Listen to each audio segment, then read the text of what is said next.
السلام عليكم ورحمة الله تعالى وبركاته. مرحبا بكم معايا في فيديو جديد على قناتكم. نتمنى ان شاء الله تشتركوا في القناة مع تفعيل الجرس باش توصلوا بكل جديد، وما تنسونيش من لايك وتزوروني على الانستغرام، كنحط فيه وصفات بساط وسهلين. اليوم ان شاء الله كيف ما كتشوفوا معايا بمناسبة ديال المنتخب الوطني للعب في المونديال، كنتمنى لهم التوفيق والنجاح وان شاء الله ننجحوا ونفوزوا على فرنسا وحتى على الارجنتين، علاش لا، وناخذوا الكاس. فاحتفلت بهم واخا صراحه كان خصني نحتفل قبل، ولكن درتها هكا باش نحطوها في المائده ونتفرجوا حتى حنايا في الماتش اليوم لايف، وهكا نحطوا شي حاجه ديال المنتخب باش نحسوا يعني بالطعم ديال الفراجه كتر وكتر. نتمنى لهم التوفيق وندوزوا المكونات وطريقه التحضير على بركه الله. في واحد البول هنايا بالنسبه لا جينواز راه صوبتها معكم من قبل. هنايا غناخذ الكريمه سائله او لا كريم شونتي، المهم اللي كتفضلوا. غادي نديرها هنايا في واحد الاناء، نضيف لها واحد معلقه السكر حيت انا عندي مسوسه، وغادي نضيف لها النكهه ديال الفرomboise. غادي نطرب هاد الكريمه مزيان، يعني كتطربوها حتى كتطلع جيدا وكتولي واقفه وشاده في راسها، باش هكا كتجيكم سهله في المونتاج. يعني تبغيو تمونطو بها الكيكه تمونطيو بها الكيكه، ما كتصعبش عليكم الامور وتجي سهله في الخدمه ديالها. المهم هكا بهذا الشكل هذا حتى كتوقف وكتشد راسها، وغندخلها للثلاجه ونخليها ابار. غندوزو هنايا الكريم باتيسير اللي غنعمر به الكيكه من الوسط. غنحتاج فيه 2 كيسان ديال الحليب، غنديرهم في كاسرونه، غادي نضيف عليهم واحد معلقه كبيره ديال السكر، وغندير هذاك الحليب يبدا يدفى. فهاد الوقيته اللي الحليب كيدفى غادي ناخذ هنايا واحد البيضه، غادي نزيد عليها واحد ساشي ديال الفاني، وغادي نزيد عليها معلقه كبيره ديال السكر. هنايا خلط عاد غنضيف بحال المهم تضيفوها في الاول اولا في الاخر راه بحال. المهم غنضيف واحد معلقه ديال السكر، انا حيت نسيتها في الاول. وغادي نخلط هاد المكونات جيدا حتى كيذوب ليا داك السكر وكيتجانس ليا الخليط. من بعد غنضيف 2 معالق ديال النشا، الا ما كانش النشا يمكن لكم تبدلوه بالدقيق الابيض. المهم انا درت هنايا معلقه نشا حيت هي اللي بقات عندي، ودرت معلقه ديال الفور. صافي كنخلط جيدا حتى كيولي عندي واحد الخليط فحال هكا متجانس.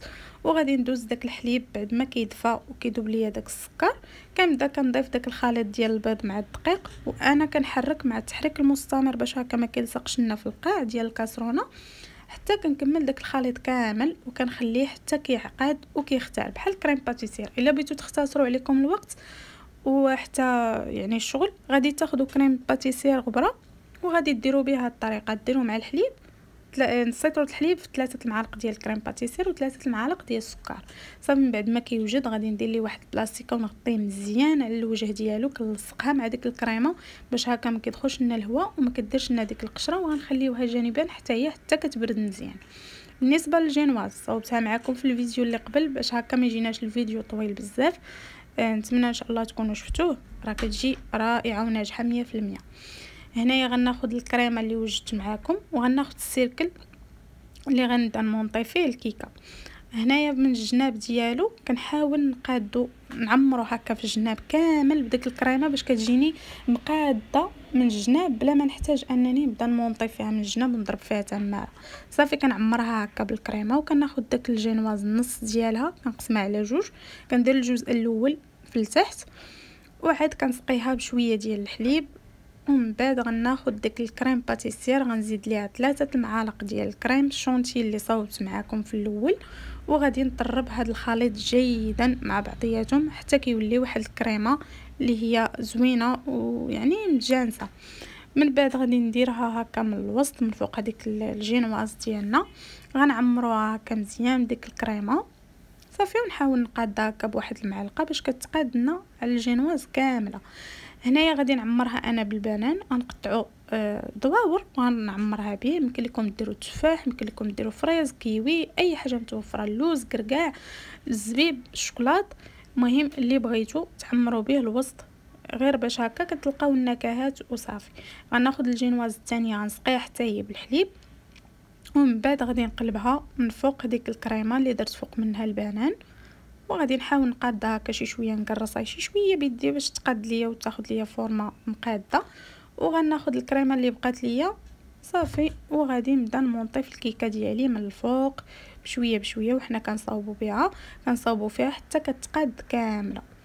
صافي غندخلها، غادي نحاول هنايا نقاد مزيان داك الوجه باش ما يبقاش لنا داك الخطوطات ديال الكريمه معوجين. وغناخذ هنايا عندي واحد سباتول اولا شي حاجه بحال هذه كنقطع بها الكيكه، ولكن في نفس الوقت كنمونطي بها، كتجي زوينه في الخدمه.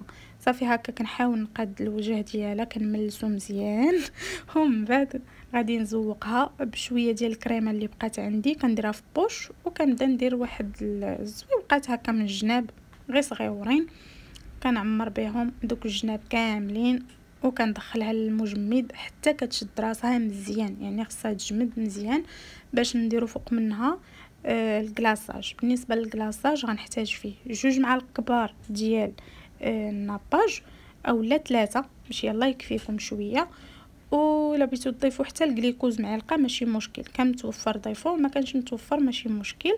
وغندير ليه ملون احمر وشويه ديال النكهه ديال الفرomboise باش كيعطي البنه.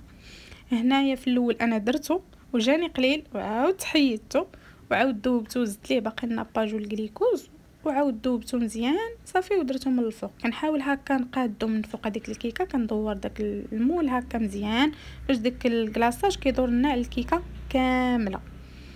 ومن بعد غندخلو حتى هو نخليه في الثلاجه حتى كيبرد. هنايا بالنسبه لدوك الزواقات اللي درت في الجنب ديال الكريمه، درت فيهم واحد النقيطه خفيفه ديال داك الكلاصاج اللي بقى ليا، غير شويه شويه شويه، كندير وحده ونفوت وحده، ندير وحده ونفوت وحده. وهنايا بالنسبه لعجينه السكر اللي او عجينه الشوكولاط اللي غنخدموا بها النجمه، غنحتاج فيها 2 معالق ديال الناباج مع معلقه كبيره ديال الجليكوز، وغنضيف ليها النكهه ديال البيستاج وملون خضر والشوكولاط. هنا ما بانش ليا الشوكولاط، كنضيف ليه 3 حبات ديال الشوكولاط، كنخلي هاد المكونات كاملين حتى كيذوبوا مع بعضياتهم. ومن بعد كنحاول نعجنها حتى كتبرد شويه، كنجمعها وكنعجنها مع شويه ديال النشا اولا دقيقه الفورس. المهم ضروري النشا، ولكن الا ما كانش ديروا الفورس. من بعد كناخذها هكا كنقطعها طريفات وكنديرها بحال الحربولات طوال صافي. وكنحاول ندير، نتوما راه غتشوفوا معايا كلشي في الفيديو كيفاش غادي نصاوب ديك النجمه. المهم انا درت الخط الاول، كنحاول نقرصوا شويه دوك الجناب باش كيجيونا بحال النجيمات باش تجينا هكا داك الرويس مقاد. وكنزوقها انا هنايا بالموس بحال شكل الضفيره، بغيتو تزوقوها زوقوها، ما بغيتوش تخليوها سامبل خليوها سامبل، المهم اختيار كيبقى ليكم. هنايا كنحاول ندير بحال اللي كتلاحظوا معايا راه جات بحال ومن بعد كناخذ عاوتاني العجينه حتى هي كنحربلها بنفس الطريقه، وكنحاول نبدا نسد دوك القنيتات، كنقابل كل قنت مع خوه وكنجمعها ونقادها بالموس باش كتجيني مقاده، وكنصاوبها هكا كنزوقها بداك الموس بحال شكل كي قلنا الضفيره. وصافي من بعد ما كنوجدها راه غادي نخليها في الفريغو حتى تشد راسها مزيان. من بعد ما تشد راسها عاد غادي ندوزو باش نزوقو بها. هنايا بالنسبه لدوك الكرات اللي درت من الفوق، خديت هنايا انا امبريميت واحد الورقه فيها تصاور ديال الكره، وبديت كنرسم فوق منها بالشوكولاط كحل بهذا الشكل هذا، كنحاول ندوريه على داك الزواقه وصافي. المهم نتوما لما كانش عندكم يمكن لكم ديروا غير نقيطات نقيطات نقيطات، وديروا عاوتاني نقيطات في الوسط في البيض. انا غير هنايا سهلت عليا وباش تجيني مقاده اكثر درت هاد الطريقه هذه صافي. من بعد هنايا عمرت بالشوكولاط الكحل من الجناب والوسط، ومن بعد غادي نبدا ندير في الشوكولاط الابيض فهادوك العوينات اللي بقاو ليا اولا فهادوك الدويورات اللي بقاو ليا، كنعمرهم بالشوكولاط ابيض وكنخليه حتى كيبرد مزيان يشد راسو. خليوه على برا الجو بارد، الا كان الجو سخون غتدخلوه للثلاجه باش هكا يشد راسو. من بعد غادي نبدا نحيدها بالموس غير بشي شويه شويه بشويه، وانا كنحيدها بالموس. المهم هنايا كنحمر مزيان بالشوكولاط وعاد كنخليه يبرد، وكناخذ واحد الموس وكنبدا نحيدها غير بشويه بشويه، انا غادا معاها بالجناب حتى كتحيد وكتجي بهذا الشكل هذا، وكنقسمها على 2 صافي. هنايا من بعد ما جمدات ليا داك النجيمه كنجبد حتى الكيكه ديالنا وكنحطوا ديك النجمه الوسط، كتجي الصراحه زوين المنظر، الرايه ديالنا الغزاله صافي هكا كندير داك النجيمه الوسط وكنحل داك السيركل باش كنحيدو. وإلا جاكم هكا الكريمه ما تقاداتش لكم اولا تهزات، يمكن لكم تصاوبوا غير بشي موس اولا بسباتول دغيا كتقاد، وضروري دغيا تدخلوها المجمد حيت دغيا كتذوب. هادوك الكرات اللي صاوبت قسمتهم كي قلنا على 2 صافي، وكنحاول ندورهم هكا على داك الفراغ فين كاين داك النجيمات البلاصه اللي خاويه، كندور فيهم داك الكرات وكنعاود ندخلها للفريغو ونخليها حتى تبرد مزيان. كتجي زوينه، نتمنى تعجبكم. بصحه وراحه. السلام عليكم.